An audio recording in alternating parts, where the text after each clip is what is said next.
Hi there, it's Nikki here from Happy Hormones for Life, and today I'm going to do a little Q&A because I've had a few questions this week from quite a few women, and they're very common ones, and I thought I'd do it all at once and get them over with, and you can watch this and hopefully get some answers for yourself as well. Now, the first question I've had is about progesterone. Now, I put a little article up about progesterone yesterday, the day before, about its interactions with stress as well. And it's one of those hormones that we don't hear a lot about because we know about estrogen, we know about cortisol and thyroid, but we don't often hear about progesterone. And it's really, really important. So I'm going to tell you a little bit about what it does. So progesterone and estrogen work in balance. So they should be in a nice balanced ratio with each other. But what happens is that from about the age of 35, when our eggs are running out and we start to ovulate not quite as often, we don't produce as much progesterone because we only produce a lot of progesterone when we're ovulating.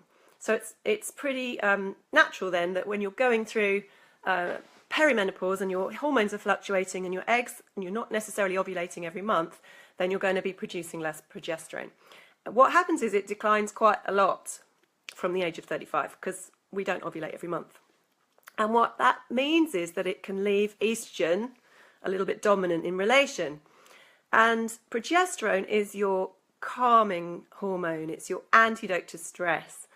It helps you relax. It helps you sleep. And it's also necessary for bone health as well. So it's really important.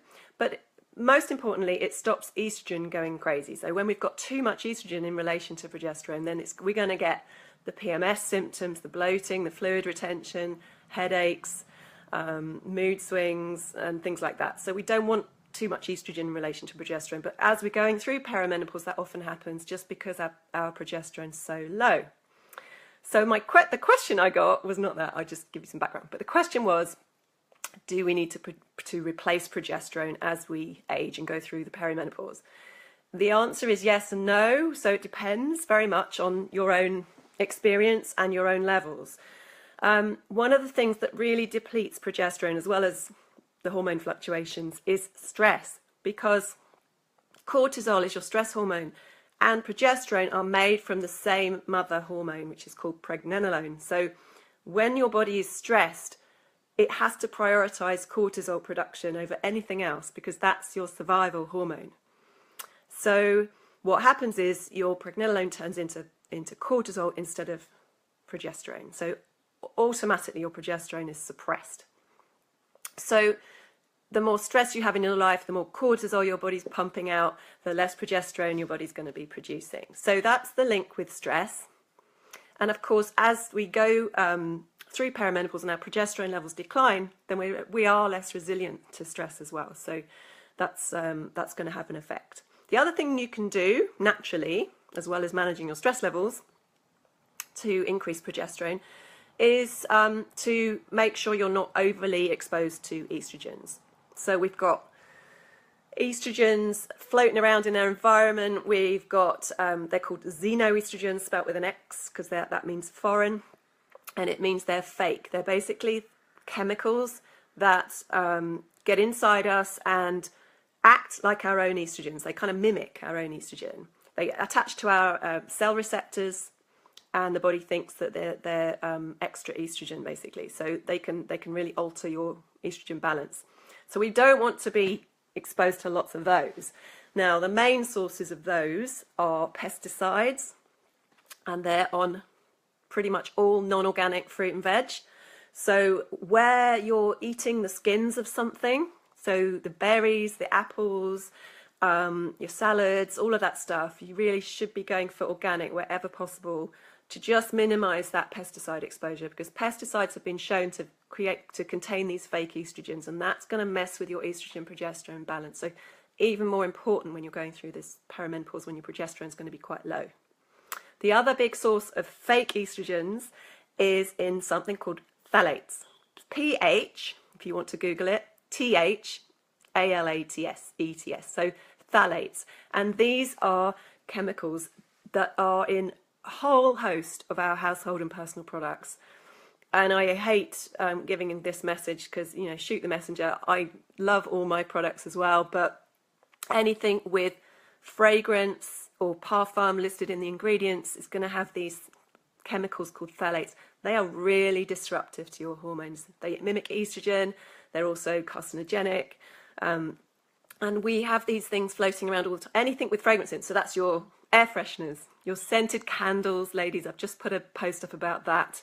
Not only are you breathing in this petroleum fumes, but they've got lots of these phthalates because they're all synthetic fragrances. So these phthalates, they mess with your hormones. They mimic estrogen, and they can really upset your balance of estrogen progesterone and cause lots of symptoms.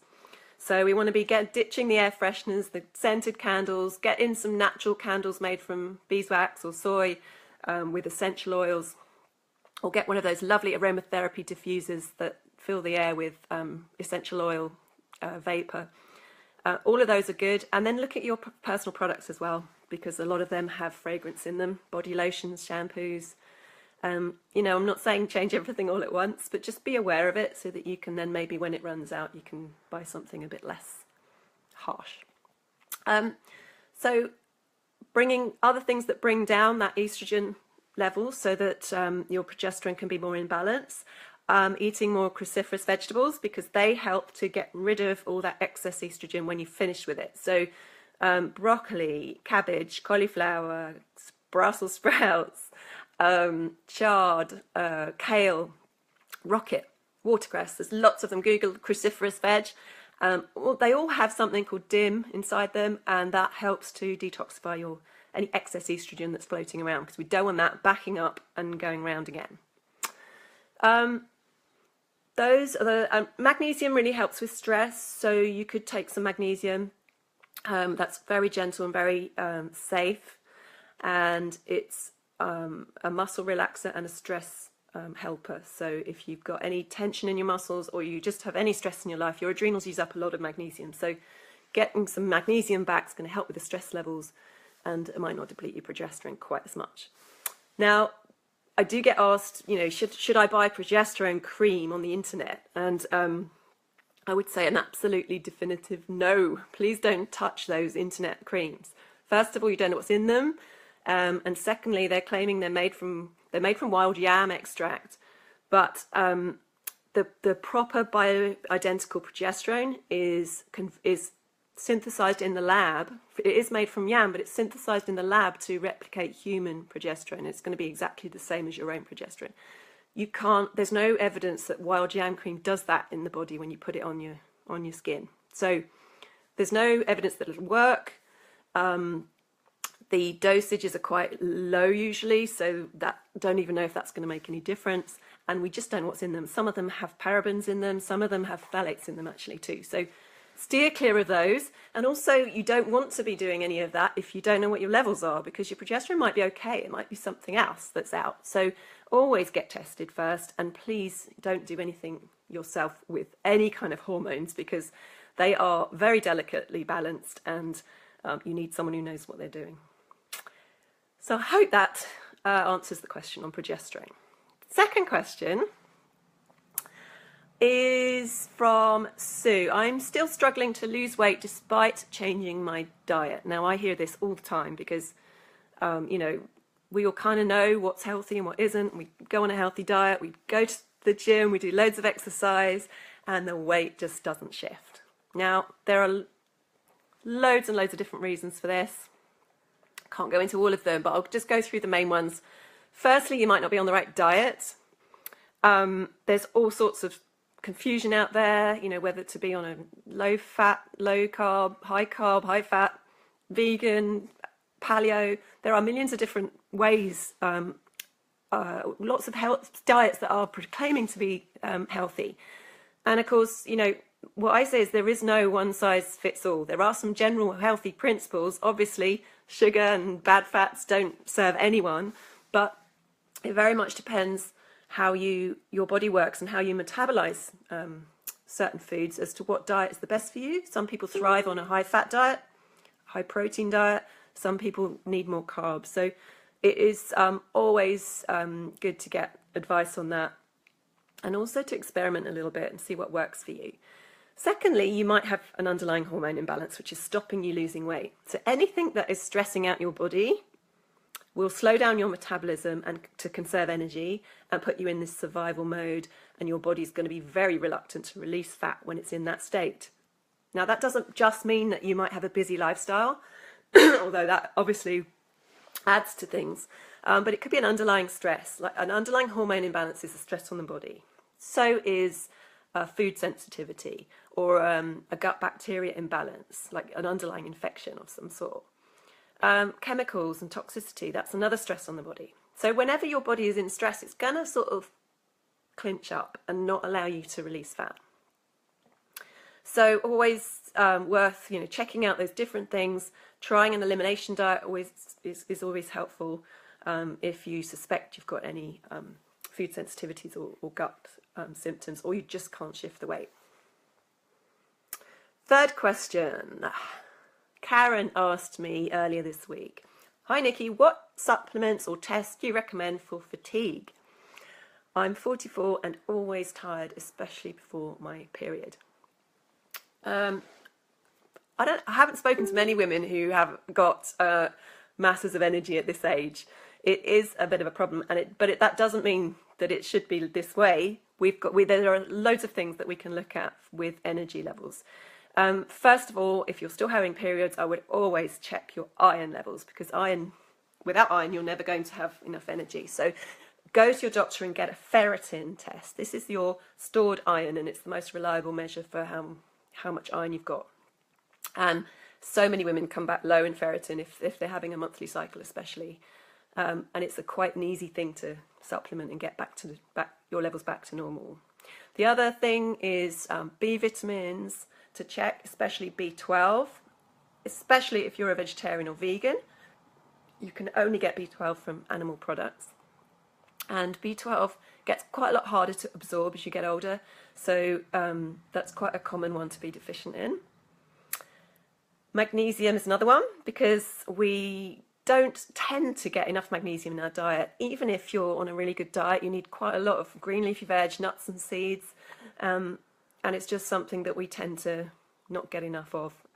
Also, the food might not be as rich in magnesium as it used to be. So, and also our adrenals, when you're stressed, our adrenals use up so much magnesium. So it's one of those things that we're generally deficient in. So, just supplementing with some magnesium is quite useful. If you don't like supplements, you can get it in an Epsom salts bath. A couple of handfuls of Epsom salts will give you lots of magnesium to absorb. And you can also get it in a spray, so you can put it as an oil on your skin. Especially good if you've got any kind of pain, like stomach cramps. You can get the spray and massage it into the skin, and that it helps to just relax those cramping muscles. Other factors behind fatigue are, stress is a big one. So cortisol we know how tired we can feel, the energy dips, the ups and downs when we're stressed out.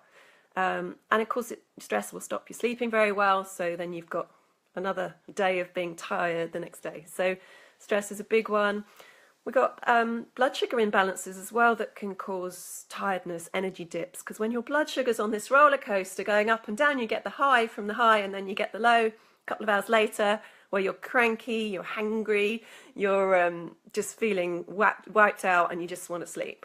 And that's all about blood sugar. So it's important to keep your blood sugar stable, eat lots of fats and protein and complex carbs at each meal, so that it keeps you full till the next meal, so you don't have to keep snacking all the time, and your blood sugar doesn't dip too far. Thyroid is another big one behind fatigue, and so many women have a struggling thyroid at over 40, over 45, because stress is a big one that suppresses your thyroid, but also your thyroid just gets worn out after a while, or it can do. Not everyone has thyroid issues, obviously, but if it's in your family, then you're definitely more susceptible. And it's just always worth getting tested. Now, getting tested at the GP is useful, but not always the end of the story, because quite often they will just test your inactive hormones, which is your TSH and your T4. more often than not, they won't test your active hormone, which is your T3, and that's the one that does the work, gives your cells the energy it needs, boosts your metabolism.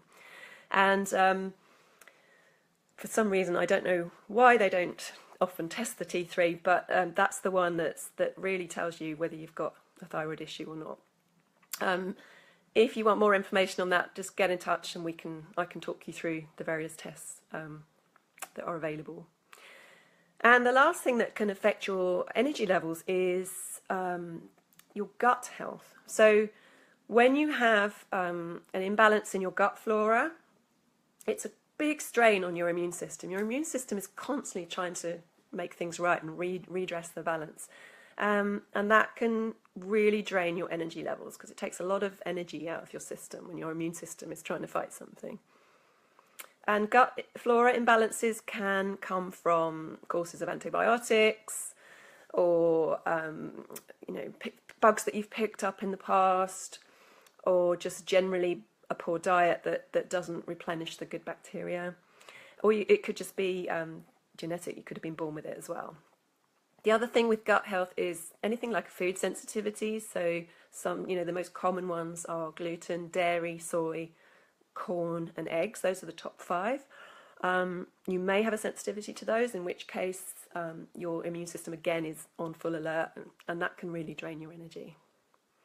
So lots of things to look at with energy. It's not a simple black or white, unfortunately, because that would be too easy, wouldn't it? I hope that answers your question a little bit, Karen. Right. I've got a question from Julie. She says, I've heard that a vegan diet is the best diet to be on as you get older. Do you agree? This is a contentious one, Julie. I would say, firstly, there are really healthy vegan diets, and secondly, there are some really shocking ones. So it depends what you're eating for a start. Next thing I'd say is there is, like I said before, there's no one size fits all diet. We're all very different. We're unique. We've got different genes, different DNA, and we've got different biochemistries. So we all metabolize foods in a different way. So and there are things, obviously, generic things that are bad for us. Sugar, bad fats, alcohol's not great either. But, those sorts of things are pretty obvious. It's the which kind of foods, do some of us eat less fat or more fat? Do we eat more protein, less protein? And then what about carbs as well? So those are the sort of the big macronutrient questions. And as well as the vegan and the plant foods and animal foods. And as I said, you really do have to experiment with what works for you. If you feel good on a vegan diet, then that's great. What I would say, if you are a vegan, is that you are going to be missing some nutrients that aren't available from just plant foods. So things like, obviously, B12 is the obvious one. It's only available from animal foods. Some heme iron, that is only available from animal foods. You get plant ions, but they're not quite as absorbable. So you could be low in iron. So again, if you're vegan, get your ferritin tested. Vitamin A is something else in its retinol form that you can only get from animal foods. And the omega-3 fish oils like EPA and DHA, which only come from fatty fish. Your body can convert some omega-3s from flax oil and things like, and walnuts and things like that, but it's a very inefficient system. So some people can't get those EPA, DHA, proper omega-3 fats. So sometimes you're going to need to supplement those. And vitamin D as well, you get small amounts in animal foods. So those sorts of things are things you need to look out for and get tested for so that you can then replace them in supplement form if you're a vegan.